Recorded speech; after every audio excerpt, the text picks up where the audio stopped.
ఒకసారి ఒక 7 ఏళ్ల పిల్లవాడు పొద్దున్నే మాస్టర్ గారి దగ్గరికి పరిగెత్తుకుని వెళ్ళాట. ఏంటమ్మా బాబు పొద్దున్నే వచ్చావేమిట్రా అని అడిగాట మాస్టర్ గారు.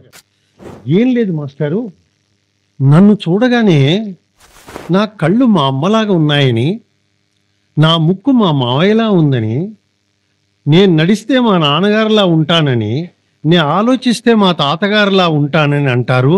అసలు నేనెవరు మాస్టారు అని అడిగాట. This is the problem. మనం ఎవరో ఒకరిని మనలో ప్రపంచం చూసుకుంటూ ఉంటుంది. మన్ని మనగా చూసుకున్న రోజు, that is the beginning of self analysis. అందరికీ జీవితంలో రెండు ముఖ్యమైన రోజులుట. The day we are born, the day we find out why we are born. Only 2 days. నేను పుట్టిన రోజు, నేను ఎందుకు పుట్టానో తెలుసుకున్న రోజు. ఈ 2 జీవితంలో ముఖ్యమైన రోజులు అన్నాడు. ఎంత అద్భుతమైన మాట అన్నాడు చూడండి. Self analysis. సెల్ఫ్ అనాలిసిస్ అనేది చేసుకోవటం అనేది చాలా కష్టం అండి.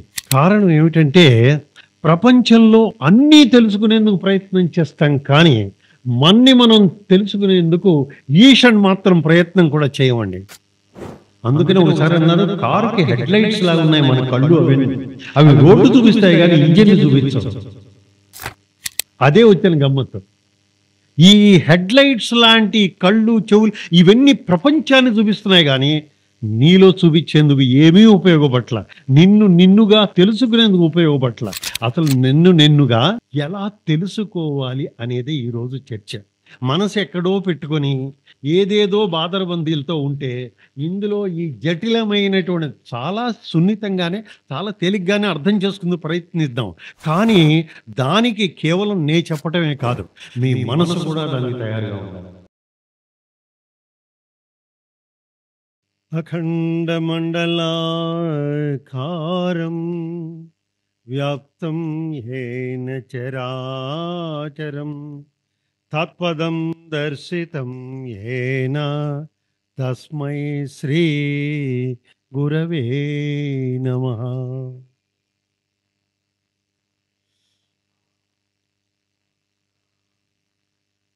సాయినాథునికి శతకోటి నమస్కారాలు, ప్రణామాలు. సత్సంగానికి నమస్కారం. దయచేసి మిమ్మల్ని అందరినీ ప్రారంభించే ముందు ఒక చిన్న మాట అడుగుతాను.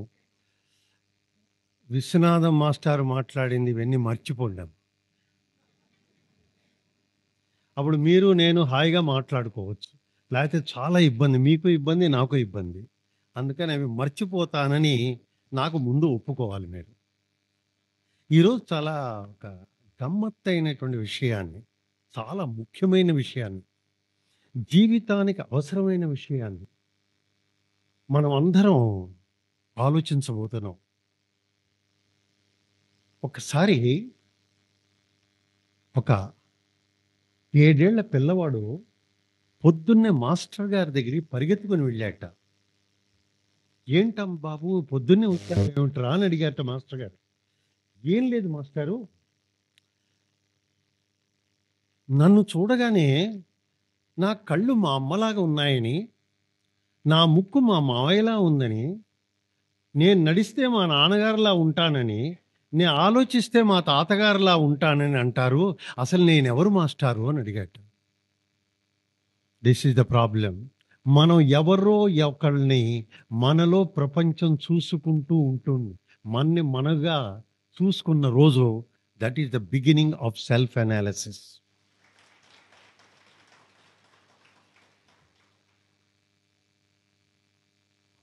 మార్క్ ట్వెయిన్ భలే చక్కటి ఒక చిన్న మాట అంటాడండి.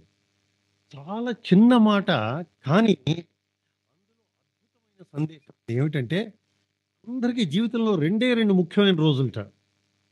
The day we are born, the day we find out why we are born. Only 2 days. నేను పుట్టిన రోజు, నేను ఎందుకు పుట్టానో తెలుసుకున్న రోజు. ఈ 2 జీవితంలో ముఖ్యమైన రోజులు అన్నాడు. ఎంత అద్భుతమైన మాట అన్నాడు చూడండి. ఎందుకు ఇది మనం పునశ్చరణ చేసుకోవాల్సి వస్తుంది అంటే, మన జీవిత గమ్యం చాలా గమ్మత్తుగా నడుస్తోంది. ఎలా నడుస్తుందో నాకు తెలియదు. ఒక్కసారి ఆలోచించండి మీరందరూ కూర్చున్న వాళ్ళు. రేపు 29వ తారీఖు నేషనల్ సైన్స్ డే అండి. అందుకని సైన్స్ దృష్ట్యా ఒక చిన్న మాట చెప్తాను. సైన్స్‌లో చాలా గొప్ప వ్యక్తి ఐన్‌స్టీన్ మీకందరికీ తెలుసు కదా! ఆహ్, ఒక సందర్భంలో చెప్పాను పిల్లలకి నేను. ఈ ఈ సత్సంగంలో చెప్పడం చాలా ముఖ్యం. అందులో ఈ విషయానికి. ఐన్‌స్టీన్ గారు ప్రిన్స్‌టన్ నుంచి రైలు ఎక్కాయండి ఆయన. రైలు ఎక్కి బయలుదేరాడు. రైల్లో ఎక్కిన తర్వాత టికెట్ ఎగ్జామినర్ వచ్చి అందరిని టికెట్లు అడుగుతున్నాడు. ఐన్‌స్టీన్ గారు తన కోటు, సూట్ అన్ని చోట్ల అన్ని జేబులు ఎతుకుతుంటే టికెట్ కనిపించలా. ఆయన వెతకడం పద్ధతి చూసి టికెట్ ఎగ్జామినర్ అన్నాడు, "సార్ మీరు ఐన్‌స్టీన్ సార్. మాకు తెలుసు సార్ మీరు. మీరు కొని ఉంటారని కూడా మా నమ్మకం. మీరు దయచేసి రిలాక్స్. మీరు కూర్చోండి, ట్రావెల్ చేయండి చక్కగా" అని ముందుకెళ్తాడు టీటీ ఎగ్జామినర్. ఈయనేం చేస్తాడు, మోకాళ్ళ మీద ఒంగుతాడు. ఎందుకు ఒంగుతాడంటే సీటు కింద పడిందేమో ఎతుకుదామని. ఏమన్నా టికెట్ కింద ఏమన్నా పడ్డదేమో అని. అంటే సూట్ ఏసుకున్న మనిషి మోకాళ్ళ మీద వంగి సీటు కింద చూస్తున్నాడు. Ticket examiner వెనక్కొచ్చాడు. "సార్ నేనేం చెప్పాను సార్? మీరు ఐన్‌స్టీన్ మాకు తెలుసని చెప్పాను కదా! మీరెందుకు ఎతుకుతున్నారు సార్" అన్నాడు. "ఎందుకు వెతుకుతున్నానంటే నా టికెట్ కోసం నాకు చాలా ముఖ్యం. నేనెక్కడ దిగాలో మర్చిపోయానన్నట్టు. This is all our lives. We forgot where we will have to get down." అసలు గమ్యం ఏమిటి? ఎక్కడికి చేరుతున్నాం? ఎలా చేరుతున్నాం? చేరవలసిన చోటకే చేరుతున్నామా? దీన్ని స్వీయ జీవిత సమీక్ష అంటారు. Self analysis. సెల్ఫ్ అనాలిసిస్ అనేది చేసుకోవటం అనేది చాలా కష్టం అండి. కారణం ఏమిటంటే ప్రపంచంలో అన్నీ తెలుసుకునేందుకు ప్రయత్నం చేస్తాం కానీ మనం తెలుసుకునేందుకు ఈషన్ మాత్రం ప్రయత్నం కూడా చేయమండి. అందుకని ఒకసారి అన్నారు, కారుకి హెడ్లైట్స్ లాగా ఉన్నాయి మన కళ్ళు అవన్నీ. అవి రోడ్డు చూపిస్తాయి కానీ ఇంజిన్ని చూపించవు. అదే వచ్చిన గమ్మత్తు. ఈ హెడ్లైట్స్ లాంటి కళ్ళు, చెవులు ఇవన్నీ ప్రపంచాన్ని చూపిస్తున్నాయి కానీ నీలో చూపించేందుకు ఏమీ ఉపయోగపట్ల. నిన్నుగా తెలుసుకునేందుకు ఉపయోగపట్ల. అసలు నిన్నుగా ఎలా తెలుసుకోవాలి అనేది ఈరోజు చర్చ.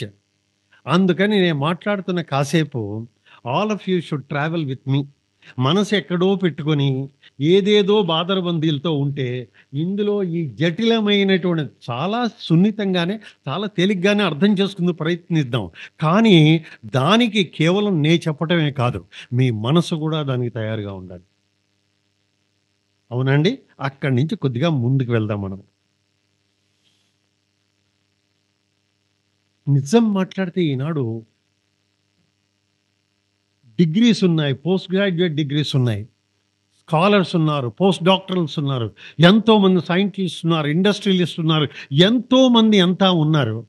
కానీ ఉన్న ఇంత తెలివితేటలు నిజానికి మనకు ఉపయోగపడుతున్నాయి అనేది పెద్ద ప్రశ్నే. ఎందుకు ఈ మాట చెప్పాలి అంటే ఒక ఆయన దాదాపు 2 సంవత్సరాలు సైకియాట్రిస్ట్ దగ్గరికి వెళ్ళాట. 2 ఇయర్స్. ఆ సైకియాట్రిస్ట్ ప్రతి నెల 15 రోజులుగా రమ్మనమంటాం, ఏదో మాట్లాడడం, ఏదో చేయటం. 2 ఇయర్స్ అండి.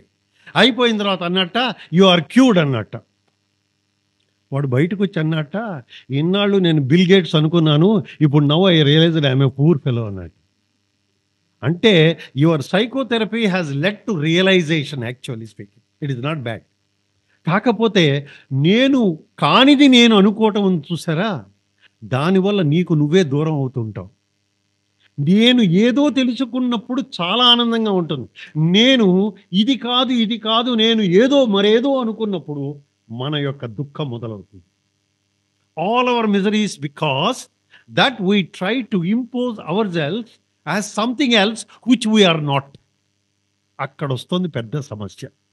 దాన్ని మనం ఎలా విడమర్చి తెలుసుకోవాలి? మనం 3 నిజానికి మనం ఒకళ్ళం కాదండి, 3.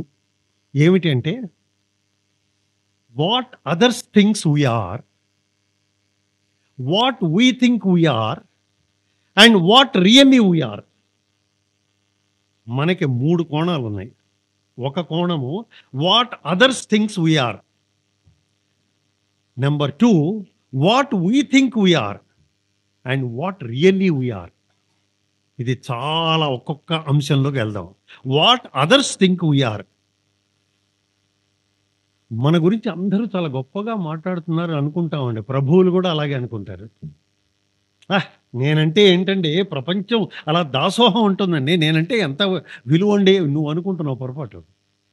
చెప్తాను. ఒకసారి ఏం జరిగిందంటేట, స్టాలిన్, మనవాళ్ళు ఇదివరకు కాలంలో కూడా మీరు వినే ఉంటారు, రాజుగారు కొంతమంది గూఢచారుల్ని లేకపోతే రాజుగారే మారువేషంలో పట్టణంలో తిరిగి అందరూ రాజ్యం గురించి తెలుసుకుంటూ ఉండేవారట ఇదివరకు. ఎలా ఉన్నారు, రాజుగారు బాగున్నారా, అది నిజం మాట్లాడితే నీ పరోక్షంలో ఏం జరుగుతుంది తెలుసుకునేందుకు మార్గం అది. ఇప్పుడు ఆ ప్రభువు లేరు, సెక్యూరిటీ గార్డ్స్లో తిరుగుతారు ఇప్పుడు, అది వేరే విషయం. కాబట్టి మనం ఇప్పుడు తెలుసుకోవాల్సింది వాట్ అదర్స్ థింక్ అన్నప్పుడు, స్టాలిన్ అనుకున్నట్ట ఒకరోజు నా గురించి ప్రజలు ఏమనుకుంటున్నారో తెలుసుకోవాలని ఆయన వేరే డ్రెస్సు అంతా వేసుకొని ఒక సినిమా హాల్లోకి వెళ్ళి వెనకాల కుర్చీల్లో కూర్చున్నట్టు. ఆ రోజు ఉన్నటువంటి మూవీ ఏదో జరుగుతోంది. వాళ్ళ మధ్యలో ముందు కూర్చున్న వరుసల్లో కూర్చున్న వాళ్ళలో ఒకానొక చర్చ, చిన్న గోష్ఠిలా జరుగుతోంది. ఏమిటంటే ముందు కూర్చున్న వాళ్ళు అనుకుంటున్నారట, ఎలా వచ్చిందో ప్రస్తావన, స్టాలినా వాడంత దుర్మార్గుడే వాళ్ళేడండి, కానీ పెద్దగా అనకురా, ఆయన వింటాడేమో. అంటే ఏమిటి, లోపల మనసులో ఉన్నది ఒకటి, అనలేని స్థితి, బలహీనత ఇంకొకటి. నిజంగా మాట్లాడితే నిన్ను ఎవరు ప్రేమించడం లేదు. నీకున్నటువంటి ధనం మూలానో, నీకున్నటువంటి పదవి మూలానో, నీకున్న శక్తియుక్తుల మూలానో అందరూ నిన్ను ఫలానా అనుకుంటున్నారు. కానీ నిన్ను నిజంగా ప్రేమిస్తున్న వాళ్ళు ఎవరన్నా ఉన్నారు అంటే నువ్వు పెద్దగా సంతోషించాలి. ఒక్కళ్ళున్నా. స్టాలిన్ ఒక్కసారి ఆశ్చర్యపోతాడట, వాడు దుర్మార్గుడు, అరే పెద్దగా అనుకురా అంటున్నాడు పక్కవాడు. వాడు మాడుతున్నాడు, స్టాలిన్ నిజంగా మనుషులందరినీ ఎంత హీనంగా చూస్తాడు. అలా మాట్లాడుతూ బయటకు వచ్చి, నా గురించి ప్రపంచం ఇలా అనుకుంటోందా అన్నాయండి.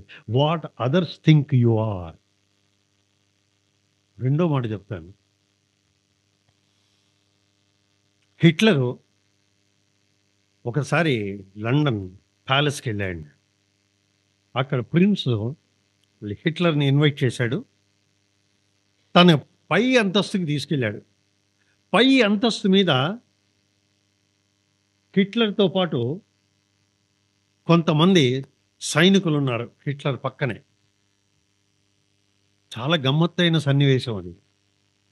పక్కనే ఉన్నారు. హిట్లరు ఆ ప్రిన్స్ ఆఫ్ ఇంగ్లాండ్తో అంటాడు, నా పవర్ ఏంటో చూపిస్తానా అంటాడు.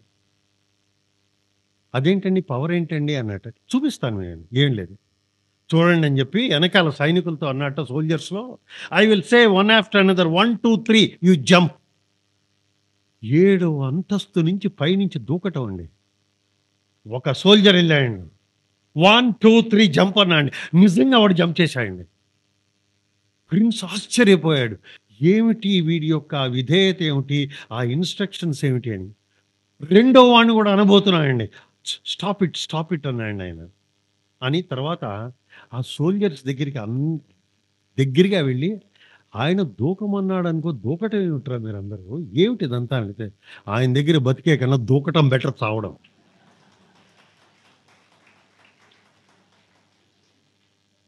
అంటే ఆలోచించండి, your power has led wear.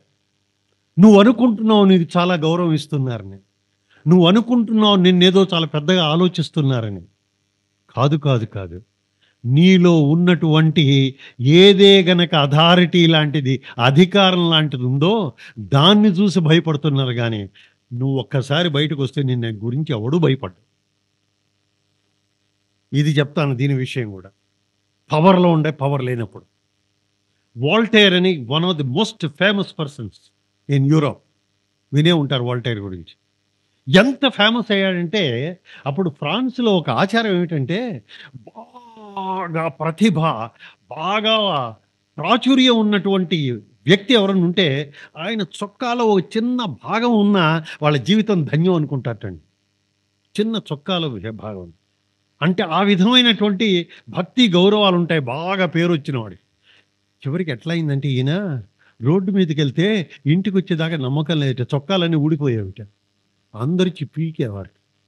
చివరికి సెక్యూరిటీ గార్డ్స్తో ఆయన వెళ్ళాల్సి వచ్చేదిట. అలా ఉండగానే ఒకరోజు అందరితో అంటాట, ఇంకా నాకు ఇదేం అక్కర్లేదు, నేను మెల్లగా ఈ యొక్క ప్రతిభ గురించి, ఈ ప్రపంచం గౌరవం గురించి దీని నుంచి దూరంగా వెళ్ళిపోతున్నాను. నిజంగా నన్ను ప్రేమించే వాళ్ళు ఎవరు నాతో పాటు ఉంటారు, అంతేగాని ఈ యొక్క ప్రాపంచికమైన కీర్తి ప్రతిష్టలతో ఉండేవాళ్ళు నాకు వద్దు అనుకొని వెళ్ళిపోతాడు ఆయన. చివరికి ఏం జరుగుతుందో తెలుసండి, ఆయన ఒంటరివాడైపోతాడు. ఒంటరివాడైనప్పుడు ఆయనతో పాటు ఉన్న వాళ్ళు 5 మాత్రమే. అప్పుడు అనుకుంటాడు, ఈ కీర్తి ప్రతిష్టలతో వచ్చిన వాళ్ళు ఎవరు నీ వాళ్ళు కాదు, నీతో ఉన్న 5 నీ వాళ్ళు. This is the most important. కాబట్టి పవర్తోని, అథారిటీతోను, what others think you are. అందుకని నాకు బాగా తెలుసు, సుబ్రహ్మణ్యం గారు వస్తే మాట్లాడేవాడిని. నాకు బాగా తెలుసు అండి, ఒక సెక్రటరీలో ప్రిన్సిపల్ సెక్రటరీ గారు, సార్ ఏంటి సార్ మీరు ప్రిన్సిపల్ సెక్రటరీ గారు ఏంటి, మీరు మొత్తం మీద చాలా బాగా ఉంది, మీరు రిటైర్ అవుతున్నారు. రిటైర్ అవుతున్నాను కానీ ఓ విషయం రత్నాకర్, మీకు మాకు తేడా ఏమిటంటే మేము రిటైర్ అయిన తర్వాత కారు డోర్ తీసేవాడు కూడా ఉండడయ్యా అన్నారు. అంటే everything is related to your power, everything is related to your title, everything is related to your authority, everything is related to worldly gains. ఇలాంటి దాన్ని సెల్ఫ్ అనాలిసిస్ చేసుకున్నవాడు నాకు ఇది వద్దు అనుకోవాలి. కారణం ఏంటంటే ఇది ఎలా వచ్చిందో అది అలాగే వెళ్ళిపోతుంది. People's respect when it comes with your chair, it will go along with the chair. ప్రపంచాన్ని, మనుషుల్ని ప్రేమించగలిగిన వాడితో చివరిదాకా ఉంటారు. కాబట్టి what others think you are అనేటువంటిది చాలా ముఖ్యమైనటువంటి అంశం మనం అందరం చూడాల్సింది. రెండవది ఏంటంటే what you think you are. మన గురించి మనం ఏమనుకుంటున్నాం. న్యాయంగా మాడితే మన గురించి మనం ఎవ్వరూ తక్కువ అంచనా చేయరండి. నా అంత అందగాడు లేడు, నా అంత ఇదిగాడు లేడు, నా అంత తెలివితేటలు ఉన్నవాడేవాడు లేడు, అంతా అన్ని సూపర్లేటివ్ డిగ్రీసే. అలా అనుకోవడంలో తప్పని ఒక విధమైనటువంటి ఆత్మస్థైర్యం ఇవ్వడానికి. కానీ లేని దాన్ని ఉన్నది అనుకోవటమే సమస్య. ఈనాడు what really you think you are, what you want you are, చెప్పండి, ఒక్కసారి ఆలోచించండి. శేషప్ప కవి అంటాడు, ఎంత చక్కగా అంటాడంటే, నువ్వు జీవితంలో ఏం కోరుకుంటున్నావు రా అని అడిగారు. నువ్వు కోరుకున్న వాటి వల్ల నీకేం వస్తుందో నేను చెప్తానంటే, అతి విద్య నేర్చుట అన్న వస్త్రములకే, అతి విద్య నేర్చుట అన్న వస్త్రములకే, పశులనార్జించుట పాల కొరకే, సుతుల పోషించుట గతుల కొరకే, సతిని బెండ్లాడుట సంసార సుఖముకే, దానముల్ ఇచ్చుట ముందటి సంచితమునకే, సైన్యముల్ గూర్చుట సావు కొరకే, ఘన విద్యలెల్ల కూటి కొరకే, భక్తి నీ యందు ఉంచుట ముక్తి కొరకే, భూషణ వికాస శ్రీధర్మపుర నివాస, దుష్ట సంహార నరసింహ దురిత దూర. నేను ఇంత చదువుకొని 2 పూట్ల తిండి కోసం బాధలు పడుతున్నానా? అంత దీనికోసమేనా? అన్న వస్త్రముల కోసమేనా? నిజం మాట్లాడితే అన్న వస్త్రములను మీరు ఎవరికి ఈ ప్రాంగణంలోనే చెప్పాను. అన్న వస్త్రములు అనుకున్నప్పుడు ఈ అన్న వస్త్రములకు లోటు అంటూ ఎప్పుడు జరగదని. మానవుడు అనేవాడు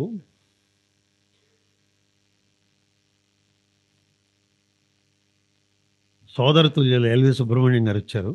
అసలు ఆయన ముందు మాట్లాడాలి, తర్వాత నేను మాట్లాడాలి. ఎందుకంటే ఆయన మానవతా విలువల మీద, ఎందుకంటే స్వామివారి భక్తులు వారు కూడాను. సో మానవతా విలువల మీద వారు మాట్లాడవలసింది, అసలు జీవన లక్ష్యం మీద తర్వాత నేను మాట్లాడవలసింది. సో కాబట్టి మనం what you think you are అనే దాంట్లో నేను ఏమి కోరుకుంటున్నాను, నా జీవితం ఎటు తీసుకెళ్తున్నాను, నా గురించి నేనేమనుకుంటున్నాను, ఇదే గనక అనుకునేట్లయితే ఒక్క చిన్న మీ ముందు ఉంచుతాను. అందరికీ ఏమిటంటే, నా గురించి నేను అనుకోవటంలో 4 డైమెన్షన్స్ ఉన్నాయండి. ఒకటి ఫిజికల్ డైమెన్షన్, భౌతికం. 2 psychological dimension or emotional dimension or mental dimension 2. మూడవది ఇంటెలెక్చువల్ డైమెన్షన్. 4వది స్పిరిచువల్ డైమెన్షన్. ఈ 4 నాలో ఉన్నాయని ఎవరన్నా లోతుగా ఆలోచించారా? అది స్వీయ జీవిత సమీక్ష.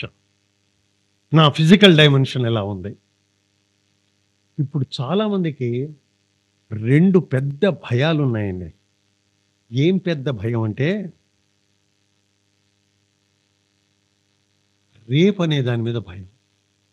ఆ రేప్ అనే భయం ఏమిటంటే, ముఖ్యంగా వయసు మళ్ళిన కొద్దీ ఎప్పుడు చచ్చిపోతాను అని భయం అండి.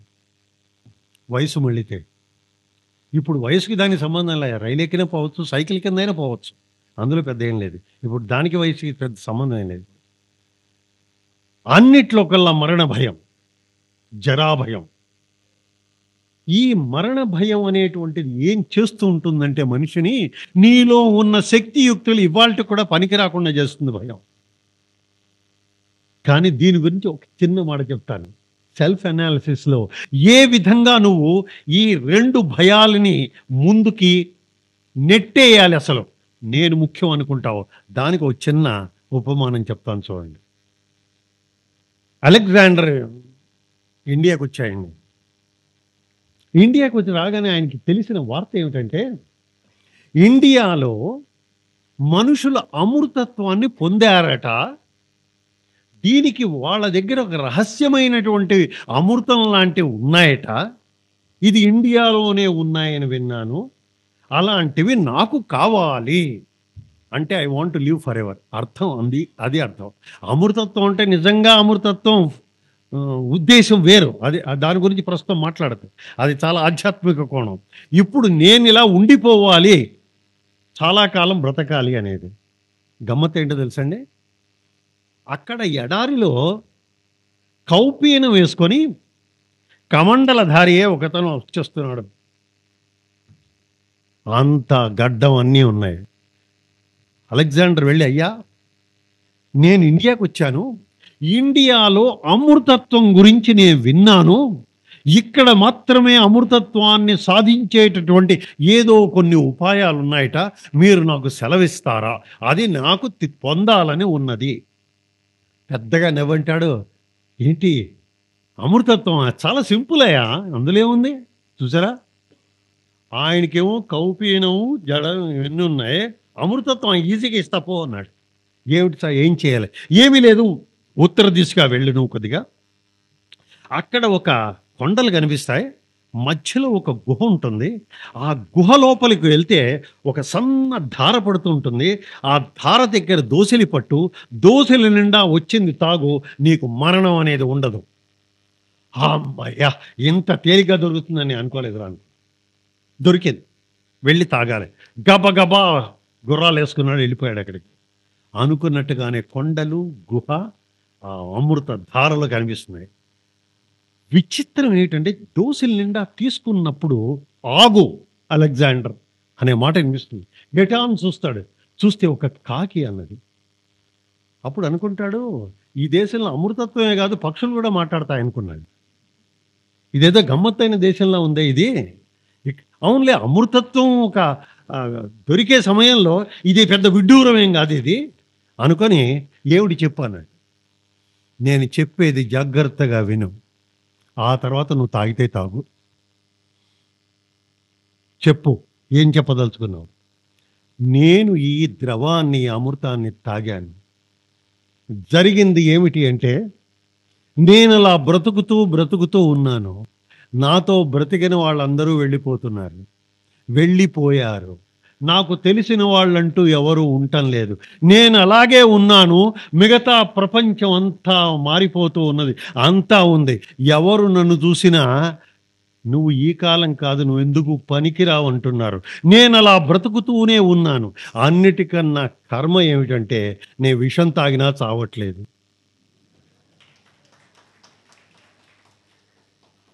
అన్నిటికి మించిన కర్మ ఇది. ఇంకా జీవితం చాలనుకున్నా నాకేం ప్రయోజనం. నేను చెప్పవలసింది చెప్పాను. నీకు కావాలంటే తాగు. ఒక్కసారి వదిలేస్తాడు. అయ్య బాబోయ్! ఈ నాకు తెలిసిన వాళ్ళు ఇప్పుడు మామూలుగా కాదండి. మీరు 15 ఏళ్ళు ఒక హైదరాబాద్ విడిచి మీరు ఇంకో ఊరికెళ్తారనుకోండి. మీరు మళ్ళా ఎనకాల హైదరాబాద్ వస్తే మీకు తెలిసినవాడు ఎవడు కనిపించడు. అప్పుడు అనిపిస్తుంది, పిచ్చెక్కిపోతుంది. ఏంట్రా ఎందుకొచ్చానురా ఈ ఊరికి? నాకు తెలిసినవాడు ఒక్కడు లేడే అని. అలాంటిది నువ్వు అలాగ సంవత్సరాలు బ్రతికిపోతూ ఉంటే, ప్రపంచం అంతా మారిపోతుంటే నువ్వేమవుతావు? అట్లాంటి లైఫ్ ఈజ్ మిజరబుల్. అలెగ్జాండర్ అంటాడు, నా కళ్ళు తెరిపించావు, నాకు ఈ అమృతత్వం వద్దు. I want to do something good for the life and exit గ్లోరియస్లీ. అది అందుకనే అలెగ్జాండర్ ది గ్రేట్ అయ్యాడు ఆయన. కాబట్టి జ్ఞాపకం పెట్టుకోండి, అలా బ్రతికిపోవాలనేటువంటి ఆశ వద్దు. ఆరోగ్యంగా ఉన్ననాళ్ళు ఉండాలనుకో. మళ్ళీ 90% జనానికి తన గురించి మనం ఫిజికల్ డైమెన్షన్ ఆలోచించుకునే